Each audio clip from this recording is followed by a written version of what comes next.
Hello everyone, junior ডিজাইনারদের জন্য তৈরি আজকের এই এক্সপ্লেনার বা মাস্টার ক্লাস সেশনে আপনাদের সবাইকে দারুণভাবে স্বাগত জানাচ্ছি। আচ্ছা, ডিজাইন করার সময় আমরা সবাই তো চাই আমাদের কাজটা যেন দেখতে একদম ইউনিক আর চমৎকার হয়, তাই না? কিন্তু দেখতে ভালো হওয়ার চেয়েও বড় কথা হলো সেটা ব্যবহারকারীদের জন্য কতটা সহজ বা ইউজার ফ্রেন্ডলি। আজকে আমরা ঠিক এই বিষয়টা নিয়ে কথা বলবো। আমরা একদম গভীরে গিয়ে দেখব প্যাটার্ন রেকগনিশন বা পরিচিত কাঠামোর মনস্তত্ত্ব আসলে কিভাবে কাজ করে আর কিভাবে মানুষের ব্রেন পরিচিত জিনিসগুলোকে পলকের মধ্যে চিনে নিয়ে আমাদের ডিজিটাল ডিজাইনের ভিত্তি তৈরি করে দেয়। শুরুতেই আপনাদের কাছে আমার একটা প্রশ্ন আছে। আপনারা কি কখনো ভেবে দেখেছেন পৃথিবীর সবচেয়ে সফল আর জনপ্রিয় ই-কমার্স ওয়েবসাইটগুলো লেআউটের দিক থেকে দেখতে প্রায় একই রকম কেন হয়? মানে সেখানে খুব একটা আকাশ পাতাল তফাৎ বা বৈচিত্র্য কিন্তু চোখে পড়ে না।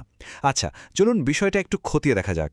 ডিজিটাল দুনিয়ায় এই যে সবকিছুর মধ্যে একটা পরিচিত ভাব, এর পেছনের আসল মনস্তাত্ত্বিক কারণটা জানলে আপনারা সত্যি অবাক হবেন। আজকের এই পুরো আলোচনাটাকে আমরা দারুণভাবে সাজিয়েছি মূলত 5টি ধাপে। প্রথমে আমরা জানব পরিচিতির মনস্তত্ত্ব সম্পর্কে, এরপর ই-কমার্স লেআউটের রহস্যগুলো ডিকোড করব, তারপর দেখব এই ডিজাইন কিভাবে সরাসরি ব্যবসায়িক সফলতায় প্রভাব ফেলে। এরপর আসবে নতুনত্ব আর পরিচিতির মধ্যে ব্যালেন্স করার উপায়, এবং সবশেষে নন স্ট্যান্ডার্ড ডিজাইনের টেস্টিং। এই রোডম্যাপটা আপনাদের শুধু ডিজাইন করতেই নয়, বরং নন টেকনিক্যাল স্টেক হোল্ডারদের কাছে আপনাদের আইডিয়াগুলো খুব লজিক্যালি প্রেজেন্ট করতেও সাহায্য করবে। তো চলুন শুরু করা যাক আমাদের প্রথম পর্ব দিয়ে পরিচিতির মনস্তত্ত্ব বা the psychology of familiarity. Web ডিজাইনে মানুষ আসলে কি প্রত্যাশা করে তার শেকড় কিন্তু আমাদের বাস্তব জীবনের অভ্যাসের মধ্যেই লুকিয়ে আছে। ব্যাপারটা একটু বাস্তব জীবনের উদাহরণ দিয়ে বোঝাই। ধরুন আপনি একটা ভাড়ার গাড়ি চালাচ্ছেন, আপনি কিন্তু অটোমেটিক্যালি ধরে নেবেন যে গ্যাস প্যাডেলটা ডান দিকেই আছে, রাইট? এখন সেটা যদি হঠাৎ বাম দিকে থাকে তাহলে তো রীতিমতো বড়সড় অ্যাক্সিডেন্ট হয়ে যেতে পারে।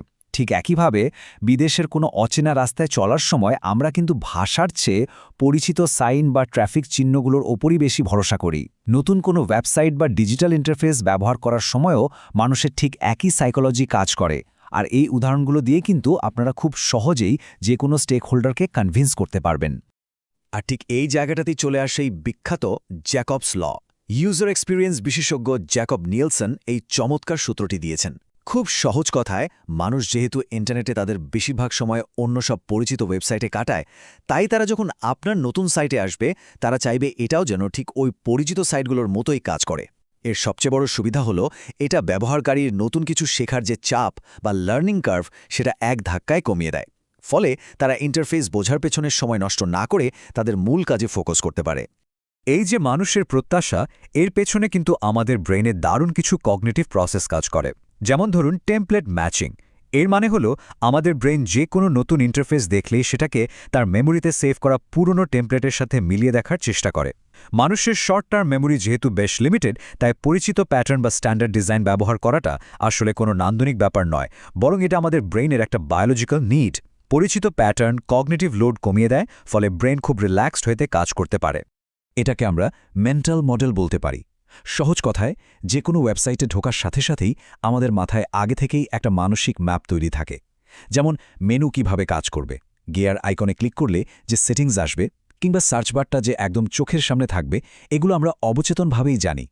ডিজাইনে যদি আপনি এই মেন্টাল মডেলের উল্টো পথে হাঁটেন তাহলে অযথাই কনফিউশন তৈরি হবে। আর মজার ব্যাপার হলো তখন ব্যবহারকারীরা কিন্তু নিজেদের বোকামির জন্য দোষ দেবে না, তারা সোজা আপনার ওয়েবসাইটটাকে দোষারোপ করে বেরিয়ে যাবে। এবার আমরা চলে যাচ্ছি আমাদের দ্বিতীয় পর্বে, ই-কমার্স লেআউট ডিকোডিং। চলুন দেখি ই-কমার্সের বাস্তব দুনিয়ায় এই মেন্টাল মডেলগুলো কিভাবে ম্যাজিকের মতো কাজ করে। একটা স্ট্যান্ডার্ড ই-কমার্স লেআউটের কথা ভাবুন তো।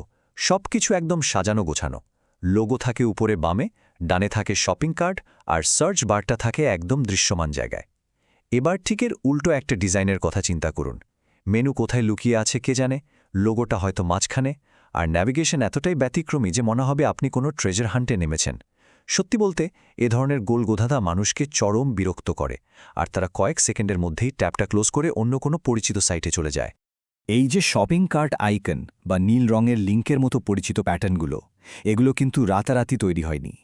সেই 1994 সালে অ্যামাজন যখন প্রথম শপিং কার্টের কনসেপ্টটা নিয়ে এলো, তখন থেকেই এটা ডিজাইনের একটা ইউনিভার্সাল ল্যাঙ্গুয়েজ হয়ে গেছে। ডান দিকের ওপরে সার্চ বার, হ্যামবার্গার মেনু বা ফর্ম পূরণ করার সময় সাথে সাথে ভুল ধরিয়ে দেওয়া, অর্থাৎ ইনলাইন ভ্যালিডেশন, এগুলো সবই এখন স্ট্যান্ডার্ড ডিজাইনের অবিচ্ছেদ্য অংশ। আমাদের ব্রেন সেকেন্ডের ভগ্নাংশেই এগুলোকে স্ক্যান করে চিনে ফেলে। এখন চলুন তৃতীয় পর্বে যাই, ব্যবসায়িক প্রভাব এবং মেট্রিক্স। ডিজাইন মানেই কিন্তু শুধু সুন্দর একটা স্ক্রিন নয়, ডিজাইনের এই সাইকোলজি কিভাবে সরাসরি বিজনেসের লাভ ক্ষতির ওপর প্রভাব ফেলে। চলুন এবার সেই হার্ডকোর মেট্রিক্সগুলো দেখে নিই, যা যে কোনো ক্লায়েন্ট বা ইনভেস্টরদের সবচেয়ে বেশি ইমপ্রেস করবে। এই স্লাইডের ডেটাটা একটু ভালোভাবে খেয়াল করুন। ৮৮%। একবার ভেবে দেখুন, শুধু খারাপ আর হতাশাজনক ইউজার এক্সপিরিয়েন্সের কারণে প্রায় ৯০% ভিজিটর আপনার ওয়েবসাইট থেকে চিরতরে মুখ ফিরিয়ে নেয়। তারা আর কখনোই ফিরে আসে না। ব্যাড ইউএক্সের কারণে একটা বিজনেস আর্থিকভাবে কতটা ভয়াবহ ক্ষতির সম্মুখীন হতে পারে, এই একটা মাত্র ডেটা পয়েন্টই সেটা খুব পরিষ্কারভাবে প্রমাণ করে দেয়। অন্যদিকে মজার ব্যাপার হলো, গবেষণায় দেখা গেছে আপনি যদি পরিচিত প্যাটার্ন ফলো করেন তাহলে ব্যবহারকারীদের ভুলের হার এক লাফে প্রায় ৩০% পর্যন্ত কমে যায়। তার মানে পরিচিতি বা ফ্যামিলিয়ারিটি কেবল ইউজারকে আরামই দিচ্ছে না, বরং এটা এমন একটা ডেটা ব্যাকড স্ট্র্যাটেজি যা মানুষকে ভুল জায়গায় ক্লিক করা বা ভুল তথ্য দেওয়ার মতো ঝামেলা থেকে সরাসরি বাঁচিয়ে দেয়। আর এর সবচেয়ে পজিটিভ আউটকামটা কি জানেন? ব্যবহারকারীর কাজ শেষ করার হার বা টাস্ক কমপ্লিশন রেট 18% বেড়ে যায়। খুব সিম্পল হিসাব। মানুষ যখন আগে থেকেই জানে কোথায় ক্লিক করতে হবে, তখন তারা কোনো বাধা ছাড়াই খুব দ্রুত চেকআউট বা সাইন আপ করে ফেলতে পারে।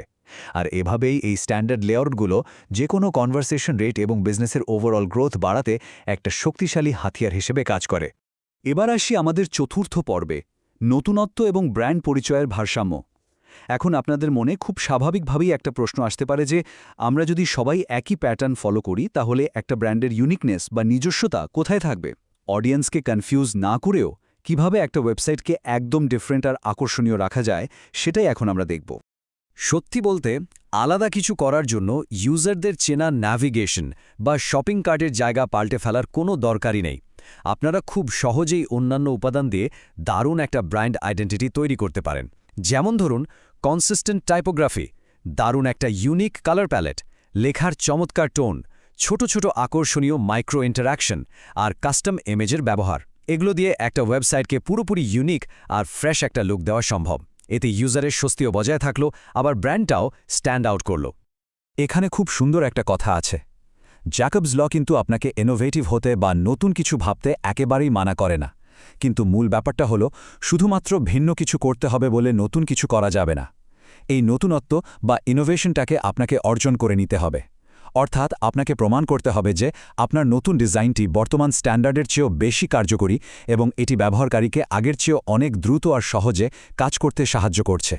এবার আমরা চলে এসেছি আমাদের আজকের আয়োজনের একদম শেষ পর্বে, নন স্ট্যান্ডার্ড ডিজাইনের টেস্টিং। এতক্ষণের আলোচনা থেকে আমরা বুঝলাম যে পরিচিত প্যাটার্ন কতটা জরুরি, কিন্তু তারপরেও যদি সত্যি কখনো নতুন ধরনের বা নন স্ট্যান্ডার্ড কোনো ডিজাইন অ্যাপ্লাই করতেই হয়, তাহলে সেটা কিভাবে প্রপারলি ভ্যালিডেট করবেন, চলুন সেটা জেনে নিই। জুনিয়র ডিজাইনার হিসেবে আপনাদের এই 4টা ধাপের ভ্যালিডেশন ওয়ার্কফ্লো খুব শক্তভাবে মেনে চলতে হবে। যখনই আপনি প্রচলিত স্ট্যান্ডার্ড থেকে একটু সরে আসবেন, প্রথমেই হিউরিস্টিক রিভিউ করে ডিজাইনের দুর্বলতাগুলো খুঁজে বের করতে হবে। এরপর রিয়েল ইউজারদের সাথে ইন্টারভিউ এবং A/B টেস্টিং করে আইডিয়াটাকে কড়াকড়িভাবে যাচাই করে নিতে হবে। আর সবশেষে টেস্টিং থেকে পাওয়া ডেটার উপর ভিত্তি করে ডিজাইনটাকে ধাপে ধাপে পরিমার্জন বা ইটারেটিভ রিফাইনমেন্ট করতে হবে। মনে রাখবেন, নতুনত্ব যেন কোনোভাবেই ইউজারের কাজকে কঠিন করে না তোলে। তো এতক্ষণের আলোচনার মূল সারমর্ম হিসেবে জ্যাকবিন নিলসনের এই দুর্দান্ত কথাটা সবসময় মনে রাখবেন। ডিজাইন এমন হতে হবে যেন মানুষকে অকারণে ভাবতে না হয়। যখনই আপনি তাদের থমকে দিয়ে নতুন কিছু ভাবতে বাধ্য করবেন, তখনই আপনি তাদের একটু একটু করে হারাতে শুরু করবেন। মানুষ যা আগে থেকেই জানে সেটার উপর ভিত্তি করে একটা মসৃণ অভিজ্ঞতা তৈরি করাই হলো একজন সফল ইউএক্স ডিজাইনারের আসল সার্থকতা। একদম শেষে এসে আপনাদের জন্য চিন্তার খোরাক জোগানোর মতো একটা প্রশ্ন রেখে যাচ্ছি। যদি ইউজারদের সব প্রত্যাশাই কেবল পুরনো আর বিদ্যমান প্যাটার্ন দিয়ে তৈরি হয়, তাহলে ওয়েব ডিজাইনের দুনিয়ায় আগামী দিনের বড় বড় বৈপ্লবিক পরিবর্তনগুলো আসলে কিভাবে আসবে, আর সেগুলো টিকবেই বা কিভাবে? এই ইন্টারেস্টিং বিষয়টা নিয়ে অবশ্যই ভাববেন। আশা করি প্যাটার্ন রিকগনিশন এবং জ্যাকবস লয়ের এই মাস্টার ক্লাস সেশনটি আপনাদের অনেক ইনসাইট দিয়েছে এবং আপনাদের ডিজাইন ক্যারিয়ারে এটা খুব কাজে আসবে। আগামীতে নতুন কোনো আকর্ষণীয় টপিক নিয়ে আবারও কথা হবে। সেই পর্যন্ত সবাই ভালো থাকবেন।